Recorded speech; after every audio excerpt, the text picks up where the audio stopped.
ದಕ್ಷಿಣ ಕನ್ನಡದ ಪುತ್ತೂರಿನಲ್ಲಿ ಡ್ರಗ್ಸ್ ಜಾಲ ಭೇದಿಸಿದ ಖಾಕಿ ಬಂಟ್ವಾಳದ ಸಪ್ಲೈಯರ್ ಸೇರಿ 4 ಫೆಡ್ಲರ್ಗಳ ಅರೆಸ್ಟ್. ಪುತ್ತೂರಿನ ಬೆಟ್ಟಂಪಾಡಿ ಅಡ್ಲಪದವು ಬಳಿ ಡ್ರಗ್ಸ್ ಮಾರಾಟ.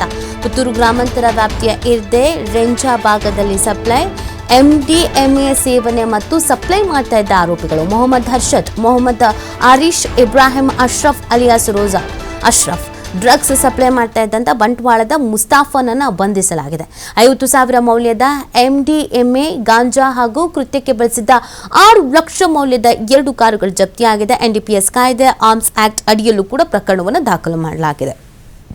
50,000 ಮೌಲ್ಯದ ಎಂಡಿಎಂಎ ಗಾಂಜಾವನ್ನು ಹಾಗೂ ಕೃತ್ಯಕ್ಕೆ ಬಳಸಿದಂಥ 6 ಲಕ್ಷ ಮೌಲ್ಯದ 2 ಕಾರನ್ನು ಜಪ್ತಿ ಮಾಡಲಾಗಿದೆ. ಎನ್ಡಿಪಿಎಸ್ ಕಾಯ್ದೆ ಆರ್ಮ್ಸ್ ಆಕ್ಟ್ ಅಡಿಯಲ್ಲಿ ಈ ಒಂದು ಪ್ರಕರಣವನ್ನು ದಾಖಲು ಮಾಡಿಕೊಳ್ಳಲಾಗಿದೆ. ಇವ್ರುಗಳ ಹಿನ್ನೆಲೆ ಏನು, ಎಲ್ಲಿಂದ ಡ್ರಗ್ಸ್ ಸಪ್ಲೈ ಆಗ್ತಾ ಇತ್ತು, ಯೂರಿನ್ ಎಲ್ಲಿಗೆ ಸಪ್ಲೈ ಮಾಡ್ತಾ ಇದ್ರು, ಎಷ್ಟು ದಿನಗಳಿಂದ ಇದು ನಡೀತಾ ಇತ್ತು, ಇದೆಲ್ಲದ್ರ ಬಗ್ಗೆಯೂ ಕೂಡ ಈಗ ತನಿಖೆಯನ್ನು ಮಾಡಲಾಗತ್ತೆ.